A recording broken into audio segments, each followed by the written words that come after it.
تو ہم سبھی جانتے ہیں کہ محلہ فرنگی محل جو لکھنؤ کا ایک پرانا محلہ ہے وہ کسی تعارف کا محتاج نہیں، وہ صرف ایک محلہ نہیں ہے بلکہ مرکز ہے ثقافت، تہذیب، علم و ادب اور دینی تعلیم کا۔ اس محلے کا نام فرنگی محل کچھ یوں ہوا، جبکہ یہاں علماء رہتے تھے، محلوں سے کسی کا کوئی تعلق نہیں تھا۔ وہ یوں ہوا کہ مغلوں کے زمانے میں جو فرانسیسی لوگ لکھنؤ میں اور اودھ میں نیل کا کام کرتے تھے، وہ لوگ یہاں پر اپنا گودام انہوں نے بنایا ایک جگہ پر جو ان کے لیے خاص طور سے عمارت تعمیر کی گئی تھی، کیونکہ وہ فرانسیسی تھے، فرنگی تھے، باہر سے آئے تھے، یورپ سے آئے تھے، اس لیے اس محل کو فرنگی محل کہنے لگے۔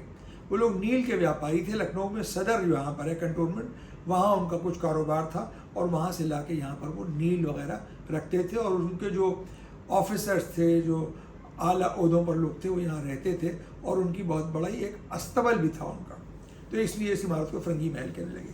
بادشاہ عالمگیر اورنگزیب نے ان کو اس عمارت سے بے دخل کر کے ایک بہت بڑے عالم تھے نظام الدین سہلوی، جو بارہ بنکی میں ایک جگہ ہے، وہاں کے عالم تھے، ان کو لا کے یہاں پر رکھا، اور یہاں ایک مدرسہ قائم ہوا جس میں ایک نصاب اور ایک سلیبس تھا جس کا نام تھا درس نظامی، اور وہ آج بھی پورے بر صغیر میں جاری ہے اور لوگ اسی حساب سے پڑھتے ہیں۔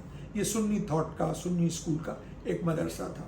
فرنگی محل میں جب سے لے کے اب تک ایک سے ایک بڑے عالم ہوئے، یعنی مولانا سہلوی کے بعد، مولانا نظام الدین کے بعد ایک بہت بڑا نام آیا جو جنگ آزادی کے زمانے میں تھے، ایک مولانا جنہوں نے مہاتما گاندھی سے پہلے انگریزی سامان کا بائیکاٹ شروع کیا تھا۔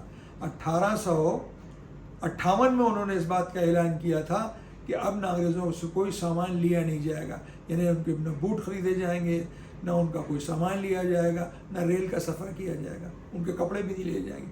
دھیرے دھیرے وہ تحریک اس عروج پہ نہیں پہنچی جیسے مہاتما گاندھی کی تھی، انگریزی سامان کا، ودیشی کا سامان کا جو بہشکار اور بائیکاٹ تھا، لیکن یہ شروعات فرنگی محل سے ہوئی تھی۔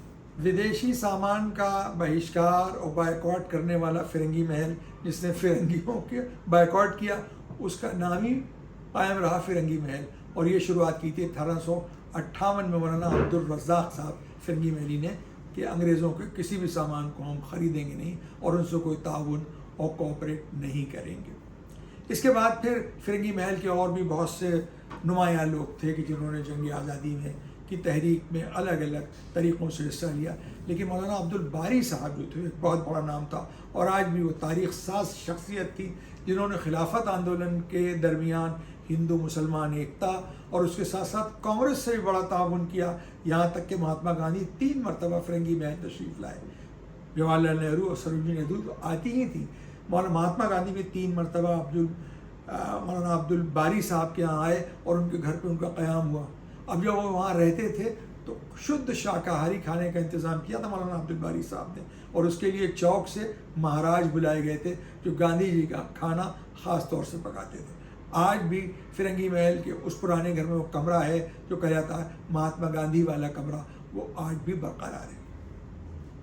اب آج کے اس پروگرام کے موضوع کی 2 لڑکیاں جو فرنگی محل کی باغی لڑکیاں تھیں، جو کمیونسٹ ہو گئی تھیں، جو جیل گئی تھیں، ان کے ذکر سے پہلے جب فرنگی محل کے سلسلے میں کچھ بات ہو رہی ہے تو ہم آپ کو بتائیں کہ فرنگی محل سنی اسکول آف تھاٹ کا ایک بہت ہی معتبر اور بہت ہی نمائندہ مرکز ہے، اور لکھنؤ میں کیونکہ شیعہ حکومت تھی، لیکن فرنگی محل کے علماء کی تعظیم میں، ان کی قدر و منزلت میں شیعہ سنی دونوں میں برابری ہے بالکل۔ یعنی جس طرح شیعہ حضرات جو ہیں وہ اپنے عالموں کا خاندان اجتہاد، غفران امام صاحب کا جو خاندان ہے اس کا احترام کرتے ہیں، اسی طرح سے علماء فرنگی محل کا بھی کرتے ہیں، اور جو عام سنی حضرات ہیں وہ خاندان اجتہاد کا اسی طرح سے استعمال کرتے ہیں۔ شیعہ سنی جو تنازع ہے، جو کھچاؤ ہے، وہ ہمیشہ سے ہے یہاں لکھنؤ میں، اور اب تو کچھ کم ہو گیا، الیکشن سے پہلے اور الیکشن کے بعد کچھ زیادہ ہو جاتا ہے۔ اس سے آپ سمجھ گئے ہوں گے کہ اس کا پولیٹیکل جو ہے وہ اینگلنگ زیادہ ہے بجائے کسی مذہبی بنیاد کے۔ تو یہ جو تنازع ہے اس کو کم کرنے میں خاندان اجتہاد اور علماء فرنگی محل ایک پل کا کام کرتے ہیں۔ فرنگی محل کے جو نمائندہ حضرات ہیں ان کا تو ہم نے تذکرہ مختصراً کیا ہے، لیکن آئیے خاندان اجتہاد کے بارے میں بھی دو چار جملے ہو جائیں. خاندان اشتہاد جناب غفران مآب سے لے کے آج تک.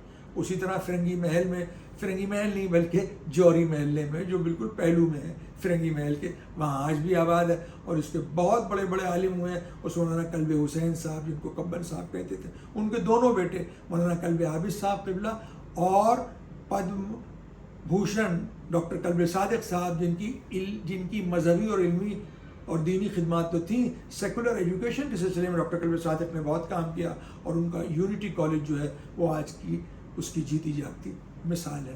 یہ خاندان اشتہاد کے دو بڑے نمائندے.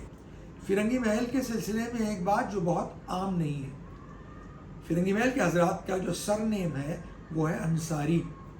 عموماً لوگ یہ سمجھتے ہیں کہ جو مسلمانوں میں عام انصاری ہوتے ہیں، جو بنکر برادری ہے، جو مومن حضرات ہیں، یہ انہی میں سے ہیں. بلکہ یہ وہ انصاری نہیں ہیں، یہ انصار ہیں عرب کے شیخ انصار. یعنی پیغمبر محمد صاحب کے ایک بہت فیورٹ صحابی تھے، کمپینین تھے، ابو ایوب انصاری. یہ ان کی اولاد میں. حضرت ابو ایوب انصاری کے سلسلے میں آپ کو بتائیں بڑا دلچسپ واقعہ ہے کہ جب پروفٹ محمد نے ہجرت کی، مائگریٹ کیا مکے سے مدینے کے لیے، تو پورا مدینہ ہی ان کا ہوش تھا، سب نے ان کو بلایا تھا وہاں. اب اس پر ایک بحث چھڑی وہاں انصار لوگوں میں، انصار مانے رسول کے مددگار جو تھے ان لوگوں میں، کہ اب یہ کہاں قیام کریں گے، محمد رہیں گے کہاں. اب اس پہ بحث ہوئی، اب ہمارے یہاں رہیے، اب ہمارے گھر میں مہمان ہوئیے. تو ایک اس کا طریقہ نکالا گیا. رسول نے کہا یہ ہماری اونٹنی ہے جس پہ ہم سوار ہو کے آئے ہیں، یہ گھومے گی پورے مدینے میں، اور جس دروازے پر یہ بیٹھ جائے گی وہی ہمارا میزبان ہوگا. لہٰذا وہ اونٹی جا کے حضرت ابو ایوب انصاری کے گھر پر بیٹھی، اور رسول جو تھے، رسول خدا محمد صاحب، وہ انہی کے مہمان ہوئے. ان کا مزار جو ہے وہ ٹرکی میں ہے. اور ان کی اولاد میں صرف فرنگی محل والے نہیں ہیں انصاری. ڈاکٹر ایم اے انصاری جو کانگریس کے پریزیڈنٹ تھے وہ بھی انصاری انہی میں سے تھے. Vice president of India doctor Hamid Ansari وہ بھی انہی انصاریوں میں سے ہیں. اب آئیے اپنے موضوع پر آتے ہیں اور فرنگی محل کی ان دو باغی لڑکیوں کے بارے میں کچھ تذکرہ کرتے ہیں کہ جو اس زمانے میں واقعی انہوں نے ایک بہت بڑا قدم اٹھایا تھا. یہ وہ زمانہ تھا 1930 32 31 کا کہ جب عام طور پہ مسلمان عورتیں گھروں سے نہیں نکلتی تھیں، نہ کہ فرنگی محل جہاں سب علماء کے گھر تھے. اگر جاتی بھی ہوں گی فرنگی محل کی عورتیں تو ڈولیوں پر جاتی ہوں گی، وہ بھی اپنے گھروں میں، کہیں باہر تو جاتی نہیں تھی. لیکن دو لڑکیاں صغرا فاطمہ اور ختیجہ انصاری، یہ دو لڑکیاں ایسی تھیں انہی خاندانوں میں سے کہ جنہوں نے بغاوت کی. اور صغرا فاطمہ جو تھیں وہ شاعرہ تھیں. ان کی شاعری میں بھی عورتوں کی جو آزادی تھی اور ان کی جو پریشانیاں تھیں، ان کی جو دقتیں تھیں، اس کی ایک جھلک آپ کو دیکھنے میں ملے گی. وہ 40 برس کے سن میں کسی بیماری میں مبتلا ہوئیں اور دنیا سے چلی گئیں. لیکن ختیجہ فاطمہ جو تھیں وہ 17 برس کے سن میں انہوں نے کمیونسٹ پارٹی جوائن کر لی. صاحب سوچئے، گھر سے نکلنا تو بڑی بات ہے. اس زمانے میں کمیونسٹ ہونا جو تھا وہ بالکل ایسے جیسے کوئی ناستک ہو جائے آج کے زمانے میں. ایسی لعنت زدہ چیز سمجھی جاتی تھی کمیونسٹ ہونا. وہ کمیونسٹ ہو گئی صاحب، وہ جلسوں میں جاتی تھی. کسی جلسے میں سنا ہے کہ انہوں نے کوئی چپل اچھال دی تھی اور ڈی ایم کے منہ پہ لگ گئی تھی. اس میں ان کو جیل بھی ہوئی تھی، لکھنؤ جیل میں وہ رہیں. اس کے بعد ایک داس گپتا صاحب کمیونسٹ تھے، انہی کی نوعیت کے، وہ بھی انڈر گراؤنڈ وغیرہ رہتے تھے. ان سے ان کی شادی ہوئی اور پھر وہ فرنگی محل سے چلی گئیں. فرنگی محل سے ان کو ٹاٹ نکالا مل گیا، لوگ ان سے ملتے نہیں تھے اور ان کو آنا جانا بھی وہاں جو تھا وہ الاؤڈ نہیں تھا. لہٰذا وہ جے این یو میں اپنے شوہر داس گپتا صاحب کے ساتھ رہنے لگی. داس گپتا صاحب بھی وہیں پڑھاتے تھے اور یہ بھی وہیں پڑھاتی تھی. ان کے بیٹے تھے سنجے داس گپتا جو کرناٹکا کیڈر کے IAS آفیسر تھے، جن کا بھی انتقال ہو گیا، جو چکمنگلور کے کلیکٹر بھی رہے تھے. خالدہ انصاری جو تھیں وہ ایک عرصے کے بعد لکھنؤ آئیں اور انہوں نے، تب تو خیر وہ فرنگی محل گئی بھی ہوں گی تو زمانہ بہت بدل چکا ہے. پھر وہ امین آباد گئیں. امین آباد نہیں بلکہ قیصر باغ سے جو امین آباد کی طرف راستہ جاتا ہے، جہاں میرس مارکیٹ ہے، لاٹوش روڈ والی سڑک پر، اس کے پاس مہدی بلڈنگ ہے. وہیں کہیں پہ کمیونسٹ پارٹی کا دفتر ہوا کرتا تھا، جس میں دور تالے لگے رہتے تھے کیونکہ پولیس کی دوش ہوتی تھی اور لوگ پکڑ لے جاتے تھے. تو رات برات میں دفتر کھلتا تھا اور خفیہ طور پہ کمیونسٹ لوگ جو کامریڈ تھے، جس میں یہ بھی تھی ختیجہ انصاری، یہ لوگ وہاں ملتے تھے. ڈھونڈا تو وہ ہے نہیں اس جگہ، بہت مایوس ہوئی. پھر وہ گئیں لکھنؤ سینٹرل جیل دیکھنے کے لیے جہاں ان کو بند کیا گیا تھا. خیر اب وہ جیل وہاں نہیں، وہاں تو پارک بن گیا ہے، جیل تو باہر چلا گیا ہے شہر کے. اس پر بھی ان کو بہت مایوسی ہوئی. پرانے لوگوں سے ملی، بہت سے لوگ پاکستان چلے گئے. بہت سے نہیں ہیں اس دنیا میں. اور ان کے اوپر ختیجہ انصاری کے اوپر ایک یوٹیوب پر ڈاکیومنٹری بھی ہے, کبھی موقع ہو تو آپ حضرات اس کو ضرور دیکھیے گا. ختیجہ انصاری کا یوں تو ٹاٹ نکالا ہو گیا تھا فرنگی محل سے, علماء تو ان کے بالکل خلاف تھے جو ہارڈ کور مولوی حضرات تھے, لیکن کچھ لوگ ایسے تھے کہ فرنگی محل صرف دینی تعلیم کا مرکز نہیں تھا, ادبی بھی خدمات تھیں وہاں کی, اور وہاں کے لوگ ادبی کاموں میں بھی سرگرم تھے. جیسے حیات اللہ انصاری صاحب بہت مشہور صحافی تھے, جرنلسٹ تھے, قومی آواز کے ایڈیٹر رہے تھے, ممبر پارلیمنٹ رہے تھے. حیات اللہ انصاری صاحب بھی اسی طرح جو ترقی پسند تحریک تھی اس میں شانہ بشانہ رہے اور لوگوں کے. تو یہ دونوں حضرات جو تھے یہ ان سے ڈھکے چھپے ان سے ملتے رہتے تھے اور ان کا دل بڑھاتے تھے خالدہ انصاری صاحبہ کا. آپ ذرا غور کیجئے کہ کیا قدرت کا انتظام ہوتا ہے کہ وہ پرانی یادوں کو کس طرح سے قائم رکھتی ہے. ہوا یوں کہ جو انڈیگو کا یہاں گودام تھا فرنگی محل میں, جو فرانسیسی لوگ اس کا کاروبار کرتے تھے, لہٰذا وہ تو یہاں سے چلے گئے, سب مولوی حضرات رہنے لگے. لیکن اس گلی میں جو فرنگی محل کے بیچ سے گلی جاتی ہے, پارچے والی گلی جو کہلاتی ہے, گلی پارچا, اس میں آج بھی جو کام ہوتا ہے نیچی نیچی دکانوں میں جو پرانی محل کے اثرات ہیں بالکل سینچیاں بنی ہیں, اس میں انڈیگو رنگ سے یعنی نیلے رنگ سے چکن کا جو کاروبار جو کام بنتا ہے اس کو پہلے بلاک سے چھاپا مارا جاتا ہے اور اس کے اوپر کام بنتا ہے. تو نیلے رنگ کے چھاپے ساڑیوں پر, سفید ساڑیوں پر, کرتوں پر یا جتنا فیبرک ہوتا ہے اس پہ بنیادی چھاپا جو ہوتا ہے چکن کا, جس چھاپے پر کام ہوتا ہے نیلے رنگ کا, وہی انڈیگو, کہ جس انڈیگو کا کاروبار یہاں سے تھا وہ آج بھی اس شکل میں اس محلے میں قائم ہے.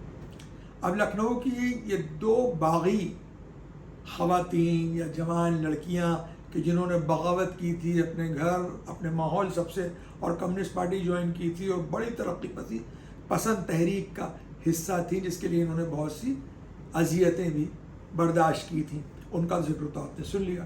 لیکن اس کے بعد بھی کمیونسٹ پارٹی میں اس دور سے کہ جب کمیونسٹ پارٹی بالکل بینڈ تھی ہندوستان میں, آزادی کے بعد بہت دن بینڈ رہی ہے کانگریس کی سرکار میں, کمیونسٹ ہونا جرم ہوتا تھا بالکل, لیکن بہت سے لوگ تھے جو کمیونسٹ پارٹی میں سرگرم تھے, جس میں یہ سبھاشنی علی جو مظفر علی صاحب کی بیگم صاحبہ رہیں اور جو کانگریس کی جو کمیونسٹ پارٹی کی کانپور سے MP رہی ہیں, اور ان کی والدہ لکشمی سہگل صاحبہ جو وہاں جو سبھاش چندر بوس صاحب کی فوج میں جو ان کی عورتوں کا بریگیڈ تھا لکشمی بائی بریگیڈ, اس کی سربراہ تھی, وہ بھی کمیونسٹ پارٹی میں تھی. اس کے بعد بملا ڈانگ پنجاب میں, برندا کرت کو کون نہیں جانتا ہے, لال بندی والی جو کہلاتی ہیں خاتون, سب ہر آندولن میں پیش رہتی ہیں. اور اس کے بعد ہاجرہ بیگم ایک بہت بڑا نام تھا کمیونسٹ موومنٹ میں جو بعد میں تھوڑا سا پھر پس پردہ چلا گیا تھا. ہاجرہ بیگم کون تھی؟ ہاجرہ بیگم رامپور کی تھی, اور یہ جو زہرہ سہگل تھی ان کی بہن تھی. یہ یورپ میں رہیں بہت دن اور وہاں یہ کمیونسٹ موومنٹ میں سرگرم ہو گئیں, اس میں انوالو ہو گئیں. اور اس کے بعد ان کی شادی ایک communist leader doctor ZA Ahmad, جن کو زین احمد کہتے تھے, جن کو اندرا گاندھی انکل زین کہتی تھی, بہت بڑے لیڈر تھے کمیونسٹ پارٹی کے, ان سے ہوئی تھی. ہاجرہ بیگم صاحبہ کے ZA احمد صاحب دوسرے شوہر تھے. ان کے پہلے شوہر جو تھے ان سے ان کے ایک بیٹے تھے جنرل سمیع خان. جنرل سمیع خان آپ کو یاد ہوگا سینٹرل کمانڈ لکھنؤ میں general officer commanding in chief بھی تھے. سجاد ظہیر اور بیگم سجاد ظہیر کو کون نہیں جانتا, بیگم سجاد ظہیر بھی کمیونسٹ پارٹی میں بہت ایکٹیو تھی. لیکن ایک نام ایسا ہے کہ جس کو سن کر آپ تھوڑا سا حیرت انگیز ہوں گے کہ یہ نام کیسے آ گیا اس سلسلے میں, وہ ہے دینا پاٹھک. دینا پاٹھک کو آپ نے سب نے فلموں میں دیکھا ہوگا, جن کی دو بیٹیاں ہیں رتنا پاٹھک اور سپریا پاٹھک. ان کی جو والدہ ہیں دینا پاٹھک جو تھیں, جو اب اس دنیا میں نہیں ہیں, یعنی نصیر الدین شاہ صاحب کی مدر ان لا, یہ بھی عورتوں کے کمیونسٹ موومنٹ میں بہت پیش تھیں. اور ایک یعنی انڈین پیپلز تھیٹر جو کمیونسٹوں کا آندولن تھا, ناٹک کے ذریعے سے وہ اپنی بات کو لوگوں تک پہنچاتے تھے, اس میں تو رہی تھیں. اس کے علاوہ یہ فیڈریشن آف نیشنل جو پریزیڈنٹ تھی, national federation of Indian women جو لیفٹ پارٹیز کا عورتوں کا سنگٹھن تھا, اس کی پریزیڈنٹ رہی تھی دینا پاٹھک. یہ تو تھی بہت مختصر سی بات چیت جو خواتین میں جو کامریڈز ہوئی ہیں ان کے سلسلے میں, خصوصاً اودھ اور لکھنؤ کے حوالے سے. کبھی وقت ہوا تو آگے کبھی آپ کو لکھنؤ کے اور جو کامریڈز ہوئے ہیں بڑے بڑے نامی گرامی, ان کے بارے میں آپ کو بتائیں گے, لیکن وہ پھر کبھی. آج کا پروگرام اب یہیں پر ختم ہوتا ہے. اجازت لینے سے پہلے وہی گزارش کہ آپ حضرات اس چینل کو دیکھا کریں, اپنے دوستوں کو بھی دکھائیں ان سے بھی اس کو سبسکرائب کرائیں. بہتر ہوگا آپ اس کو یوٹیوب اور انسٹاگرام پر دیکھا کریں, ہم وہاں بھی اویلیبل ہیں. بیل کا آئیکن دبانا نہ بھولیں تاکہ آپ کو ٹائملی نوٹیفیکیشنز ملتے رہیں. اگلی مرتبہ آپ سے پھر ملاقات ہوگی, تب تک کے لیے اجازت, خدا حافظ, آداب.